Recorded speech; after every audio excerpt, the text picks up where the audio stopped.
అర్ధరాత్రి సమయం. విష్ణు కడుపులో ఉన్నట్టుండి నొప్పి మొదలవుతుంది.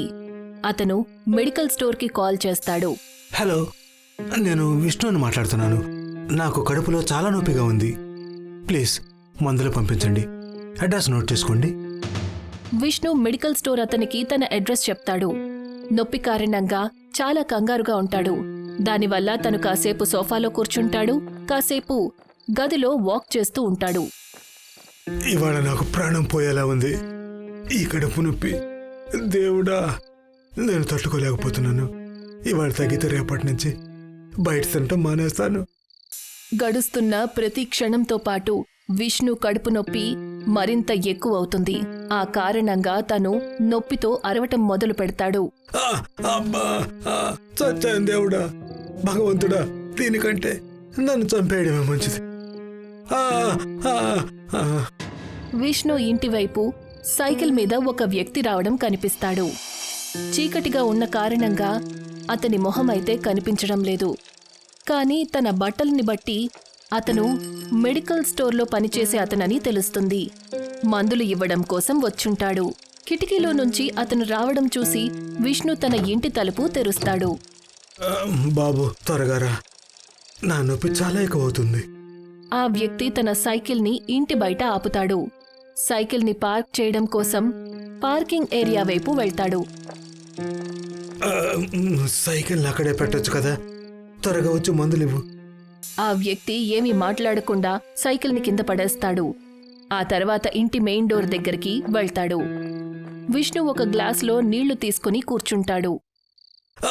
అబ్బా, ఇవ్వు, త్వరగా మందులు ఇవ్వు. ఆ వ్యక్తి చాలా భయంకరమైన గొంతుతో ఇలా అంటాడు. మందులా? ఏం మందులు? చావుక? నొప్పికి మందులు బాబు, పిచ్చివాగుడు వాకకు. ఇప్పుడే ఇస్తాను నీకు మందు. అతను అలా నవ్వడం చూసి విష్ణు భయపడతాడు. విష్ణు చూసేసరికి తన తల మీద జుట్టు ఉండదు. తన కాళ్ళు, చేతుల గోర్లు చాలా పొడవుగా ఉంటాయి. అతను భయపడిపోతూ ఇలా అడుగుతాడు. ఎవరు నువ్వు? నేను మందులు ఆర్డర్ చేశాను నొప్పి తగ్గడానికి. మందు తీసుకొచ్చాను, కానీ నొప్పి తగ్గడానికి కాదు, మరణించడానికి. ఆ మాట చెప్పగానే అతను విష్ణు మీదకు విరుచుకుపడతాడు. అబ్బా, నన్ను వదులు, నన్ను వదులు, కాపాడండి, ఎవరైనా కాపాడండి. నేను నీకు ఏమన్యాయం చేశాను? నువ్వు ఒక ప్రాణం తీశావు. ఎవరు నువ్వు? అతను తన రెండవ చేతితో కూడా గట్టిగా విష్ణు పీకను పట్టుకుంటాడు. ఎవరు? వెనం. తల్లడిల్లుతున్న విష్ణు శరీరంలో నుంచి ప్రాణం పోతుంది. వెనం తనని వదిలేస్తాడు. ఆ తర్వాత అక్కడి నుంచి వెళ్ళిపోతాడు.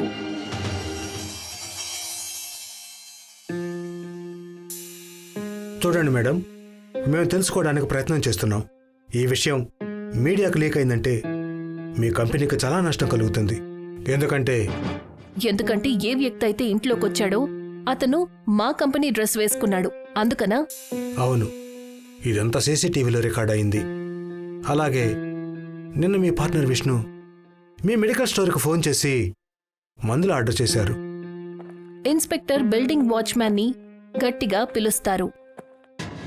అంకల్, నిన్న రాత్రి ఏ వ్యక్తి అయితే విష్ణు సార్ ఇంటికి వచ్చారో మీరు అతని మొహాన్ని చూసారా? చూశాను సార్. పగటి పూట మేడం గారి మెడికల్ షాపులో పనిచేసే వ్యక్తి మాత్రమే వచ్చారు. రాత్రి వేళ మందుల కంపెనీలో చాలా కష్టపడి పనిచేస్తాడు. కానీ ఎందుకనో చాలా రోజులుగా కనిపించడం లేదు. నిన్న ఉన్నట్టుండి వచ్చాడు. నువ్వు చందు గురించి మాట్లాడుతున్నావా?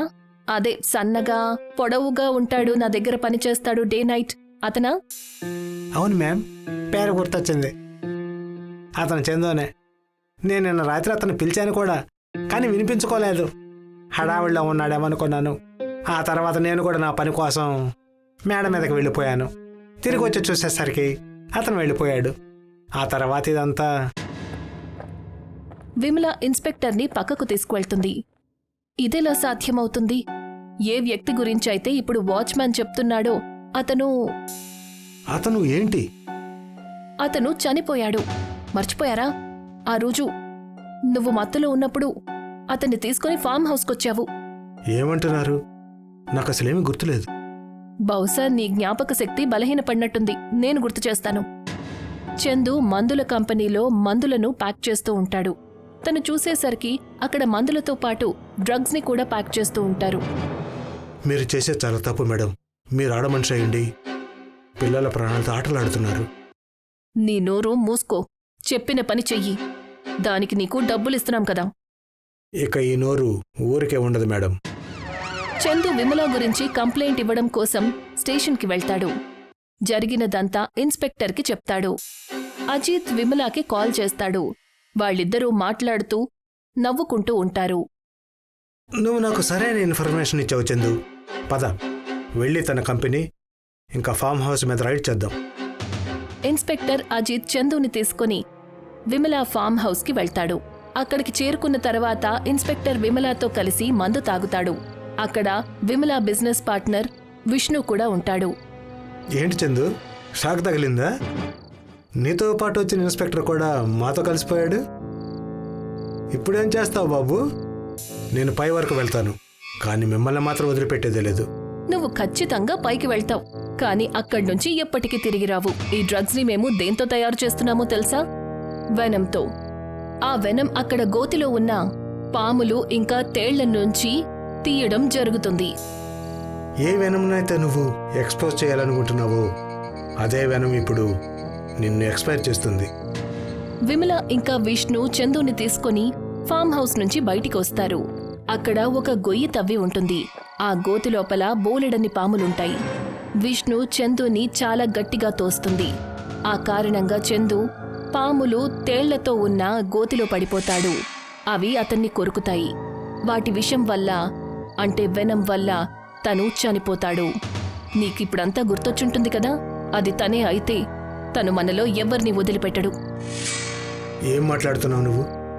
మనం ఒకరిని వెనంతో చంపితే ఇప్పుడు తను భూతంగా మారి లేదా మృగంగా మారి మనల్ని అదే వెనంతో చంపుతాడా? ఇదెలా సాధ్యమవుతుంది? నువ్వు నమ్మాలనుకుంటే నమ్ము, లేకపోతే వెళ్ళి చావు. నేను చావాలనుకోవట్లేదు.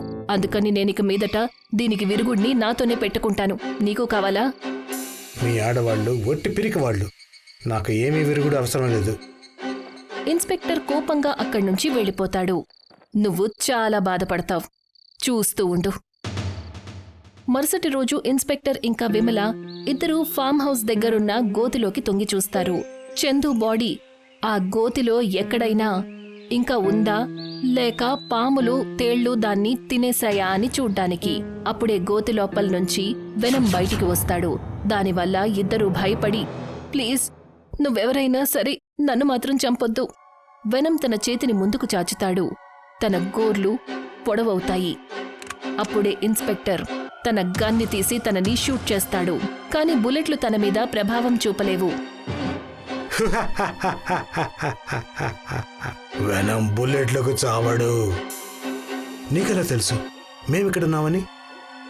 నేను నీకు సరైన ఇన్ఫర్మేషన్ ఇచ్చాను, కానీ నువ్వు నన్ను మోసం చేశావు. నాకు ఇంకో అవకాశం ఇవ్వు. నేను ఇప్పుడే నీ ముందే ఈ విమలాని అంతం చేసేస్తాను. తనని నేను అంతం చేస్తాను, కానీ మోసం చేసిన వాళ్ళకి నేను అవకాశమే ఇవ్వను. భయంకరమైన చావుని ఇస్తాను, అది కూడా వెనం ద్వారా. వెనం భయంకరంగా మారి ఇన్స్పెక్టర్ మీదకు దూకుతాడు. తన శరీరం మీద మళ్ళీ కొరకటం మొదలు పెడతాడు. దాంతో తను తల్లడిల్లిపోతాడు. అప్పుడే అవకాశం చూసుకుని విమల అక్కడ్నుంచి పారిపోతుంది. కాని వెనం తన ముందు ప్రత్యక్షమవుతాడు. ప్లీజ్ నన్ను వదిలిపెట్టు, ప్లీజ్ నన్ను వదిలిపెట్టు. నేను నిన్ను వదలను, చంపేస్తాను. వెనం ఒక్కసారిగా విమల మీదకు దూకుతాడు. తన జేబులో నుంచి వెనం యాంటీడోట్ ఇంజెక్షన్ ని బయటికి తీస్తుంది. వెనం శరీరంలోకి దాన్ని ఇంజెక్ట్ చేస్తుంది. ఏమైంది బాబు? ఇప్పుడు మాట్లాడు. నన్ను చంపుతావా లేక నిన్ను నువ్వు రక్షించుకుంటావా? విమల వెనం దగ్గరికి వెళ్తుంది. తను కొట్టుకుంటూ ఉంటాడు. ఇప్పుడు చెప్పు, నన్ను చంపడానికొచ్చావు కదా, ఇప్పుడు నువ్వు ఈ యాంటీటోడ్ నుండి నిన్ను నువ్వెలా కాపాడుకుంటావు? ఎందుకంటే నీ బాడీలో వెనం ఉంది. ఈ యాంటీటోడ్ నీకు మరణంతో సమానం. అప్పుడే వెనం తన తోకను పాములాగా పొడవుగా చేసి విమల శరీరాన్ని చుట్టేస్తాడు. విమల శరీరానికి ఏదో పాము చుట్టుకున్నట్టుగా ఉంటుంది. నన్ను వదులు, వదులు, వదులు, వదులు.